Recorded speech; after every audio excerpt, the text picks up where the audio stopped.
Have you ever had a great round and been really excited to get back out there because you couldn't wait to repeat the experience? But much to your disappointment, your next round unfolds differently, and not in a good way. Playing great doesn't have to be a mystery. When trouble arises, most golfers think that their faulty swing mechanics are the cause of their inconsistent play. In this episode, I want to challenge that conclusion by sharing specific situations I constantly hear about and the top 10 reasons why your mind is to blame for your high scores.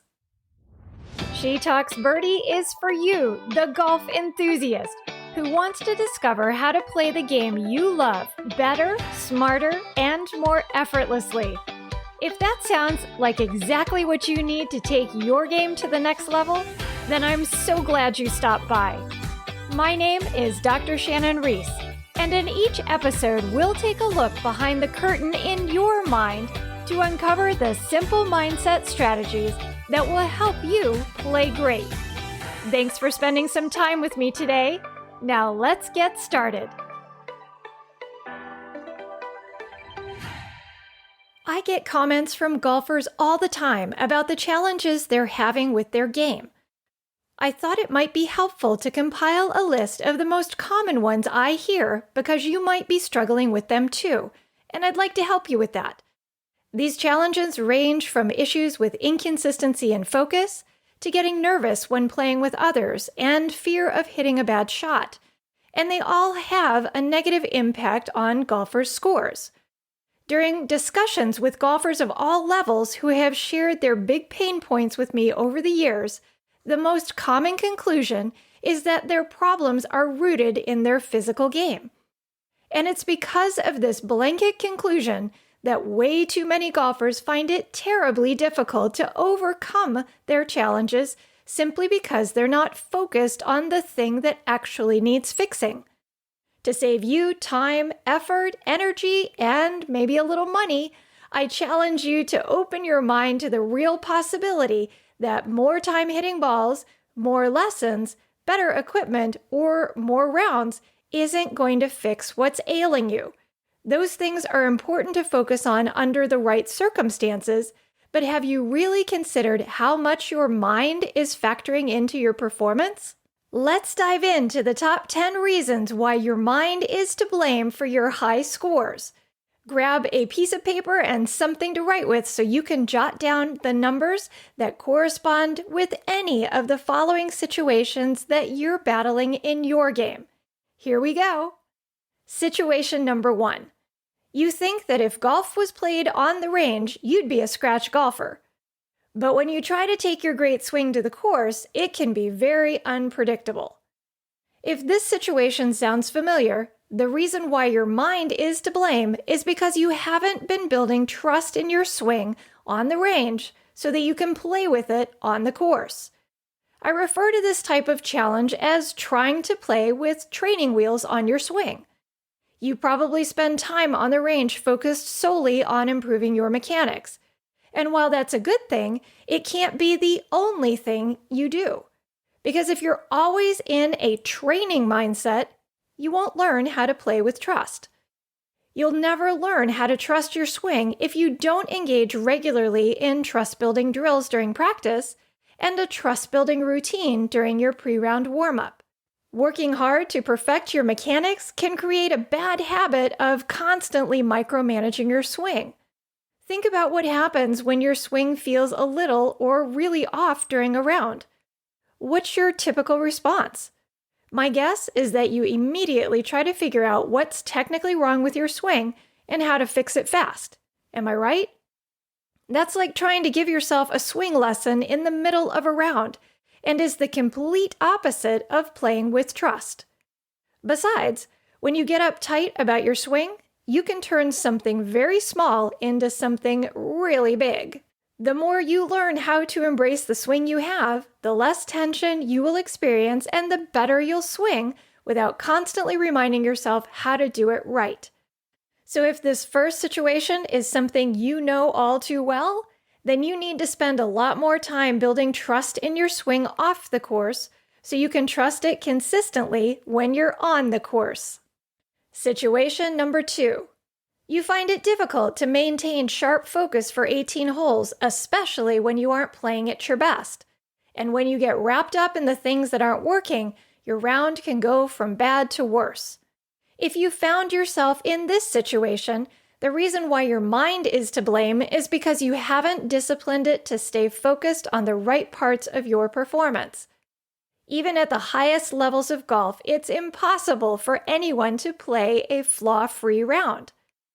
While you don't want to anticipate that you'll make some mistakes, you also don't want to allow an occasional mishit or bad hole to mentally throw you off your game.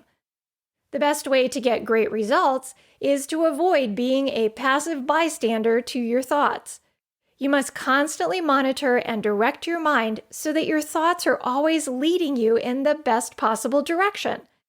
Most golfers have no idea how to do this and therefore attempt to brush their negative thoughts, feelings, and memories under the proverbial rug.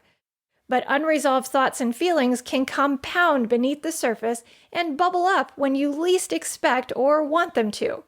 This is how one poor shot can turn into a blow-up hole or a ride on the bogey train.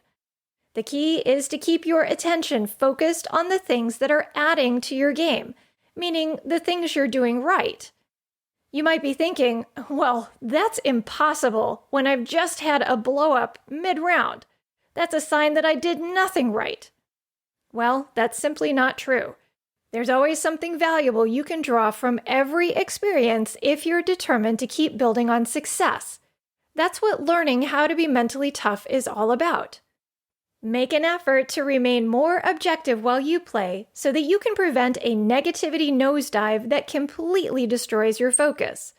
If this is a hot button topic for you, then you're definitely going to want to listen to episode number 5, where I share 3 fantastic ways to sharpen your golf focus so you can play great. You can listen to this episode by going to trainingforoptimalperformance.com/005. And while you're there, be sure to grab the free cheat sheet I created to help you apply the lessons that I share in that episode. Situation number 3. You tend to play better in friendly rounds, but have a hard time staying tension-free when you play in competitive rounds. If you find that your nerves take over and you feel a lot of pressure to perform during competitive rounds, your mind is to blame because you've been expecting to play differently on game day than the standard that you've been holding yourself to every day. I can't tell you how many times golfers will tell me that their problem is that they set their expectations too high, when in reality, they feel pressure because they've set the bar too low in their game on a daily basis. Relaxing your standards one day and raising them the next will cause pressure. The solution is to hold yourself to the same expectations every day that align with the level of performance you want to bring to a competitive round. By doing this, you can confidently play in a competitive event no matter the format or who will be joining you on the course, because you've trained yourself to reach for that standard every day. It's all about leveling the playing field in your mind by treating every day like it's game day. This approach will prevent you from suddenly altering your expectations from one round to the next. Knowing that your everyday game is well suited for all types of situations will help you play more consistently so you can step into every shot with zero pressure. Situation number 4. You get anxious when playing with others, whether better golfers or playing partners in a team event. You struggle with worry about not contributing or embarrassing yourself by not playing well. If playing with others can leave you feeling uncomfortable, your mind is to blame because your focus has been wrapped up in other people. This leads me to an important question. Who do you play for? Your first instinct might be to say that you think you play for yourself. But if you worry that somehow you might let others down or embarrass yourself in front of other people, please take note of where your thoughts are focused. On others. There are 2 things I want you to keep in mind. Number 1, the only person's opinion that matters is yours. And number 2, the best way to be a good contributor when playing in a team event is to focus on yourself and your game, not everyone else's too. If you find your thoughts drifting off your game, you've got to pause long enough to get them back on your own before hitting your next shot. You want all of your attention focused on your game and what you're doing moment by moment. Trying to play with the expectations, opinions, or voices of others in your head just creates a lot of clutter that will mess with your swing. Your own thoughts are enough to manage at one time, and I can guarantee that others are thinking more about their own game than yours anyway. When you play for you, you will find that your mind is a lot easier to manage. Situation number 5. You worry too much about hitting bad shots and put a lot of focus on avoiding trouble spots on the course. If you find your thoughts wrapped up in worry about what kind of shot you're going to hit next and how to avoid messing up, your mind is to blame because you've been thinking about playing not to lose rather than on how to play to win. Each time you allow your eyes to be drawn in the directions you don't want your ball to go, in addition to where you hope it will, you create alternate outcomes and targets. There is no value in considering where the trouble is on the course unless you don't mind ending up in it. All it does is create a defensive approach to the game. The solution is to focus your thoughts on where you actually want the ball to go without entertaining other options. Your mind will remain quieter, enabling your brain to more simply tell your body what to do. You may also find yourself playing defensively at those times when you recognize how well you're actually playing, but begin to worry about how long it might last. The bottom line is that fear of failure, which includes any wrinkle of doubt, will hurt your ability to swing well. Poor thoughts lead to poor shots. But training yourself to play with a great mental pre-shot routine will keep your thoughts simple and allow your mind to set the stage for success on every shot. Situation number 6. After one bad shot or getting a big number on a hole, your confidence gets shaken and you start questioning your mechanics. Does your confidence go up and down like a roller coaster during a round depending on how well you're hitting? If yes, then your mind is to blame because you're not building a strong confidence foundation beneath your game. This brings us back to the basic question following a miss. Is there something wrong with your mechanics? While technically the answer might be yes, you must first determine how your thoughts created the glitch in your mechanics. Your thoughts will be expressed in your swing. That's why it's so important to make sure that your thoughts are helping you swing with confidence, commitment, and freedom before you pull the trigger. Confidence must start in your mind first and then work its way out into your swing. From shot to shot and hole to hole, your physical game doesn't change. You're still the same golfer with the same skills, using the same clubs to hit the same shots that you've trained yourself to hit. The major thing that can and does change when not managed is your mind. That's why when you hit a poor shot or get a big number on a hole, the first place you need to go looking for answers is in your mind. That's what it means to get to the source of your problem rather than just focusing on the symptoms. Confidence is meant to be a constant in your game, not a variable. You cannot wait until you start hitting a bunch of great shots before you decide you can feel confident about your game. That's backwards thinking. In order to swing with confidence and thereby produce a technically solid swing, you must first be confident in your ability to swing well. Consistent confidence is so essential to your success in golf that I built an entire membership program around it called the Confident Golf Club. If you're interested in learning more about it, go to trainingforoptimalperformance.com/club. When your confidence becomes a stable foundation in your game, it will not be rocked by an occasional miss or even a blow-up hole. As a result, you'll be able to bounce back fast, rather than allowing your fear to cost you unnecessary strokes. Situation number 7. You start your rounds hoping for the best, but are often waiting to see what happens rather than knowing you're going to play well. As a result, your start can be rough and unpredictable. If you're in the habit of taking a wait-and-see approach to your rounds, Your mind is to blame because you've not been constructing a specific game plan before every round so that you can start, stay, and finish strong. Most golfers believe that preparing for a round is just about getting to the course on time and warming up a bit before they tee off. I teach my clients how to begin their preparation routine at home long before they walk out the door. Every golfer should have a before you play routine that includes physical preparation, but really emphasizes getting mentally ready to bring your best to the round. The process begins at home, and it's important to set some good expectations before you play so you are more intentional in your approach. This doesn't mean deciding what you want to shoot, but what you intend to do shot by shot in order to reach the score you desire. In addition, you can flesh out your purpose objectives that will help you stay on track to meet your expectations and reflect on your recent wins and lessons. Lastly, you can consciously set aside any clutter that is not related to golf and get your mind into play mode while reinforcing trust during your warm-up. When you operate with a reliable process, you eliminate the need to wait and see how you're going to play.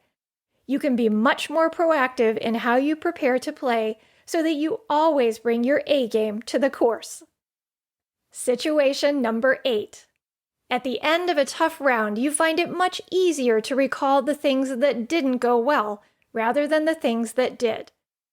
If the poor shots you've hit in the past are leaving a lasting impression, your mind is to blame because you haven't been taking the time after your rounds to evaluate your performance through an objective and scholarly lens. Poor shots and blow-up holes can leave a mark because of the strong emotions you experience when you go through them. It makes those memories sticky. But you will limit how quickly you advance your game if you choose to walk away from any round without taking the time to extract some value from it. One of the big strategies I teach my private clients is how to conduct a post-round evaluation. The goal of the exercise is to help them evaluate their performance from the process rather than an outcome standpoint. Outcomes like your score only tell part of the story. And if you had a tough round, your score doesn't explain why. You've got to look at what happened in the process. The process is how you mentally prepare for each shot before you hit it and evaluate each shot after you complete it. This is why it's so valuable to have a great mental pre- and post-shot routine that you consistently use. To make sure that the right memories stick, meaning the ones that keep your wins and the important lessons you learned from a round top of mind, you've got to seek them out while your round is still fresh in your mind. All it takes is some quiet time to consider the parts of your round that are worth repeating or building upon.